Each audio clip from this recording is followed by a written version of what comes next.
It is a, I think it's 48 Buick 70. I think it's a Series 70 Super. Been sitting obviously for a long time. Front end taken off to change the engine. Obviously the engine was knackered.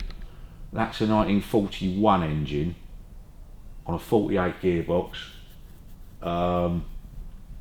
which in theory should fit, but we've got to fabricate it front engine. These are the front engine mounts on a 41. Yeah. Yep. So they mount there and there. On a 48, you have all of this stuff. Okay, and it's mounted mid-engine. So there your original 1948 engine mounts go on here. Yeah. With an arm that comes over, and then there's holes in the block. So I can't remember which way. I think that's engine. I think that goes on there. And then that is your actual engine mount. Somehow it goes on the chassis. Something, I can't remember which way round they go now. Yeah. Probably the other way actually, but yeah, that's basically your 48 engine mounts. But clearly they won't fit on that engine, so we've got to play around with it all a bit. We've got the other engine mount, they're 41 engine mounts, but clearly the holes in the chassis, they don't line up anywhere. So we're going to have to either put holes in the chassis, refabricate the front plate maybe, space it. Not sure what's going on really until I get the engine out and I can have a proper look at it. Yeah. Yeah. The issue at the moment, why it's got to come out, is if you look here, right, that's your torque tube here, and your prop shaft runs inside that to a universal joint that's in your torque ball there. Yeah. That torque tube's hitting the chassis here, look. Oh, I see. Yeah. So that's never ever going to work. So you've got 3 bolt mount there. Not sure if they're off centered at the moment, whether you can turn that round or something, I'm not sure. You've got 3 bolt mount this side. You've got this mount here, which possibly is right, wrong, I don't know, but if you look here, that rubber there and that piece of metal there that's bolted on the gearbox there, they should be vulcanised together. The vulcanisation's busted, so it needs a new gearbox mount there. But you can see it should be half an inch, maybe a bit more over that way. Okay. Now that could be, I don't think that will allow you to do it, so literally without taking it all apart, get the engine and gearbox out, lift the front of the engine up because the engine's just sitting on the chassis. It could be rolled that way, it could be that way, it could be that way on the front. Yeah. So literally until I get it, because they put these bolts in here and they were all just bent, bodged up, pissed, so all of this needs looking at, because if they've cross-threaded them it will never ever seal. So I'd suggest getting a new torque ball seal kit, a new gasket for in between there. I'll take the gearbox off of the engine, mount it on this stand properly so I can align everything and get it all lined up as it should be, you know. Yeah. Might mean re-drilling this cross member, but the cross member's been changed. I can see by the bolt holes in it here. So I really don't know what that cross member is off of. It could be completely the wrong cross member. But unless you get these things lined up properly, they're such a smooth running engine, it will just run like a dog. You've got to get it all sort of in line, you know, like that's touching there, and you've got, you know, like a good 3/4 of an inch there. So it's probably 3/8 of an inch out on the centre line. But I really don't know what they've done until I get it apart and start sort of studying it properly. It's all right saying it's a blah blah blah engine, it's a this, it's a that, but it ain't gonna work. Simple as that. Over here, that's your clutch pedal there. Because it's a right-hand drive, original right-hand drive. That's your rollover centre on that spring there. That's your actuating arm. There should be a bracket somewhere that comes either off of the gearbox, off of the chassis, because that's never going to work. Look. Because that operates your clutch actuating arm, that on the clevis pin there. clearly that is never going to work. So we've got to make something off of that to keep that stable and move in a constantly nice arc, you know. Yeah. Gear shifter linkages are all shot to shit. So you've got this, see all that? It's all just worn out, it's just at it. So it needs a complete rebush kit on that, which you can get it all from Bob's Autos. That's your gear shifter there. So that'll be first, neutral, reverse. And then when you pull that, see that, lock that out, and you pull that one. So you imagine a column shift. When you do that, Yeah. so you pull it towards you, and you'll have first down, reverse up. Yeah. Let it go, it's spring loaded, goes back, then you've got second and third. But that, you need to operate on that arm there.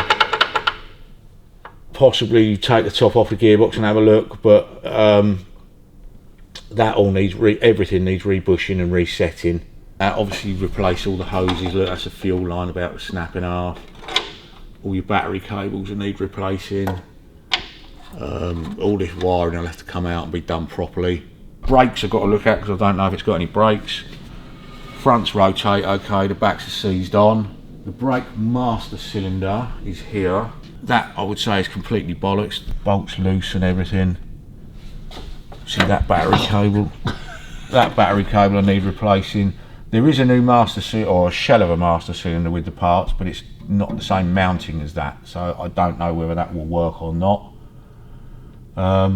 It's going to be I think what he's done, because he's got another one as well, an earlier one.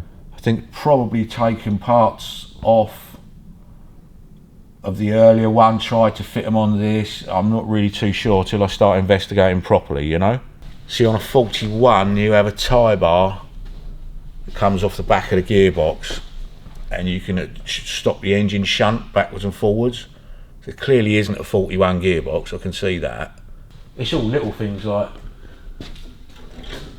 that's got the original buffer on there. There should be an O-ring in there, a grommet. Back axle's leaking. You do not want to take one of them apart if you can help it. But the first thing to address is getting the gearbox and engine sort of somewhere near where they should be. Yeah, it's a bit of a weird one. Like, see, they tried shimming it here with all sorts of stuff, and you know, it's because you've got to close that gap up there. If you don't get that right, that'll just it'll just chew itself to death. In general, it's in very good condition. You know, it's not rusty, it's not anything. It went to Dublin apparently as a taxi when it was first bought. Okay. In the, I'm guessing 40s, 50s. But it's an original right-hand drive. I think it was black originally. What makes you think that? Can you see evidence of that somewhere? No, I think he told me, to be honest with you. Oh, I see. I think. Right, let's get it down and look at the engine bay then. That comes down a bit quicker with 3-tonne motor car on it.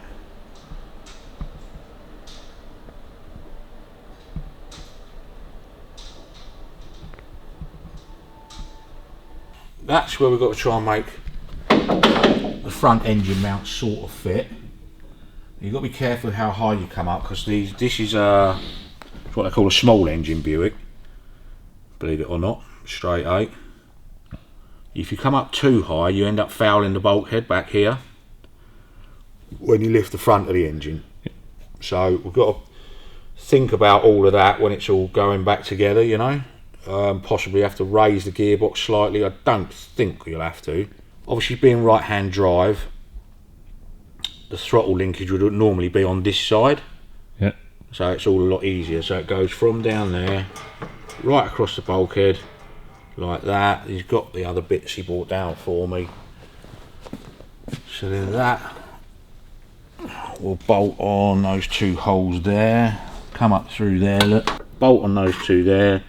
That'll operate your throttle. That sits on top of there. So all of that's there. Clearly the wiring has seen better days on the ends, look. So we'll have to strip that back and see how badly it's frayed underneath, you know, because if all of that shorts out, you're wasting your time completely. Oh yeah. So we might have to cut it here somewhere and extend it, and then re-loom tape it. That's your starter carburetor, because these Buicks, they start, you just turn the ignition on and put your foot on the throttle. Okay. And that fires the ignition. There's a vacuum starter switch on the carburetor. So as you put your foot down on the throttle, whichever way it may be, that way, see that go up? Yeah. That forms a contact between those two. Yeah. Fires the starter motor, take your foot off the throttle, vacuum in the engine, sucks the ball bearing back out and holds it off the contacts. Which is it's a normal thing on the Buicks. Whether that's the right carb, that's a 48 carb, whether it's right for that 41 engine, don't know. But as long as it's big enough, it will run. Again, this side's the same, look. All been wired up. So that all needs addressing, you know. Because all that goes to is all your side lamps and everything. You got one of those, that's Buick connector blocks. They're all the same on all the years. Find out where that mounts, it's probably on the front valance or something. That goes across and you put all your wiring into those, and that's your headlamp and indicators and all that feeds. Luckily, I've done a few Buicks. Just a few. Yeah. It's had an electric washer pump put in. The glass bottle wasn't there, but the original Trico top's there. He mentioned the cylinder head might have to come off and be torqued down, because I think he said he'd changed the head gasket, so that'll mean don't trust anybody with tappets or anything, so that'll all need checking and looking at. Don't know why they put rubbers on there, try and seal the valves maybe. So he's put relays in here. I don't know what these red wires were for, probably front fog lamps or something, I'm not sure. So that's your front valance. So it's had spot lamps fitted. Some very nice 70 speakers fitted. Headlining starting to go. It's obviously had a mousy in it by the looks of that, hasn't it? Chewed its way through. Armchair in the back, ashtray in the back. Should have a cigarette lighter in there. Bonnet clips goes, you can just drop the bonnet on, yeah? And that will open that way. Or those two will go up and open that way. You've got that middle bar there, you can prop it up either side, or you open both the latches on the bonnet and just pick the bonnet up and take it off, which is what we've done. Remember how you showing us one from Antwerp like that one time? Can't remember now. Some maroon. Oh yeah, that one Gordon bought, wasn't it? Yeah. Yeah, the one we were underneath filming the crankshaft and all that, weren't we? Well, it was just the way it had catches both sides. Yeah. What colour is this? 1947 Buick Series 40 Super. The bonnet's weird. Obviously it's taken off, but it can hinge that way. So you can undo that side clip, and these two hinges will come up like that. Okay. So your bonnet comes up, or you can clamp this side onto that, and those hinges will come up. So you can ship the bonnet that way, or you undo both of them and just lift it straight off. Oh wow. So it's a 1948. Body number B613148. See, being an export, they didn't stamp all of this up properly. The Fisher body is probably McLaughlin Buick. They were built, shipped over to Scotland in big chunks, called them knockdowns, and then they were assembled. I don't know whether they still did it in the 40s, but before the war, Rodney, they definitely did. And they were called McLaughlin Buicks. It was to avoid import duty or some sort of tax. Okay. If they came into Scotland in pieces, it was cheaper for them to assemble them in Scotland. Yeah. And I can't see any salesman's plates, because normally you have a plate on them that says where it was sold from. Lengerman Hartman's in London was the big one, and that isn't the original colour for the engine. Not quite sure what it was in 48. It'd be the Buick grey. I don't think they did the Buick red after that. I think it was grey. Originally, with the original engine, I think all export models had a chrome rocker box cover. That's the original coil mount there. That's not the original coil, but doesn't matter, it will still work. Flapper valves for the heater. They should have some hoses that go from there to there. It's amazing the crap you remember, isn't it? Well, as you say, you've done a few Buicks. Yeah, So again, a bloody good clean out. Oh, there's a new trunk in there, so that's okay. Spare wheel looks alright. Hubcap for the other back wheels there. On the earlier ones, that was your indicators. Something missing off the number plate light there. And then that's just basically mechanicals and wiring, and then whatever he wants to do cosmetically, get the bumpers re-chromed or, Yeah. you know, it's all to go through. Don't know if the tank's blocked. All your usual stuff with a car that's been sitting for a long time, really. But in general, it's not in bad condition, realistically. Do you know when was the last time it was running? I'll try to think.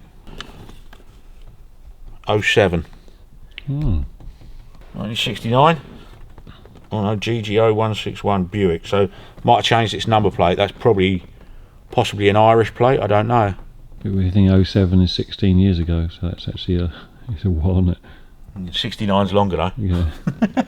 Accessories dead. That does your heater, cigarette lighter, map light. That shines up under here somewhere, I think. Can't remember now. Lights, instrument lights, ashtrays, obviously all important. Got the original Buick radio, which is quite nice. Don't know if it'll work. That's your aerial. Turn it again. Oh yeah. But what they should do, they're telescopic as well. So you wind it to there, that locks, and then you keep turning it, and the aerial comes out. Oh, okay. But you can buy them now, repro ones, but they're always busted, you know.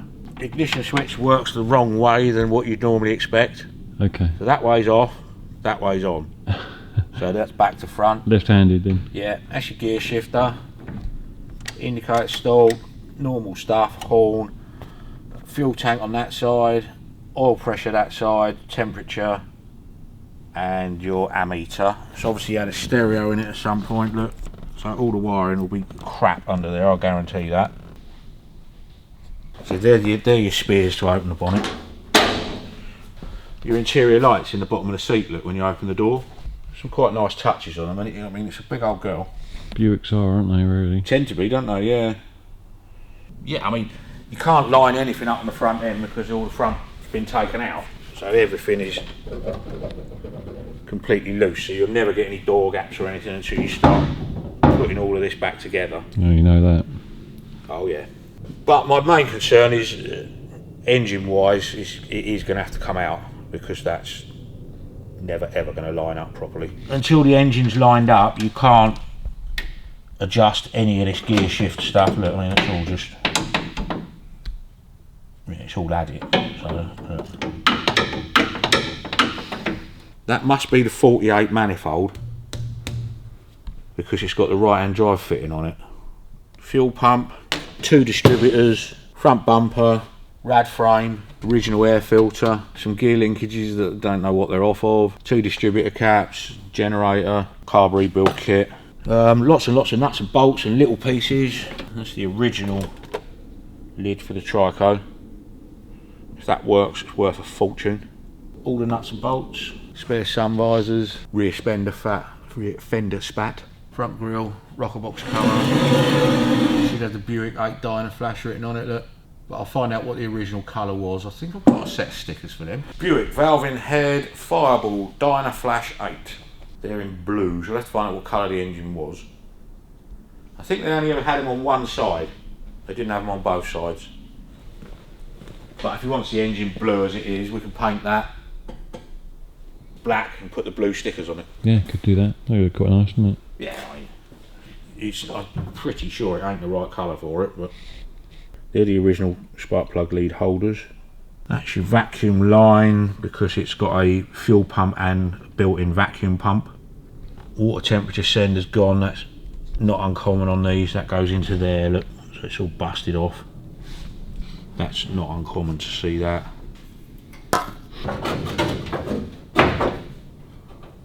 Then you've got a front valance and then the front bumper. It's probably about another foot on the front of that. Big old things, aren't they? Yeah, isn't it?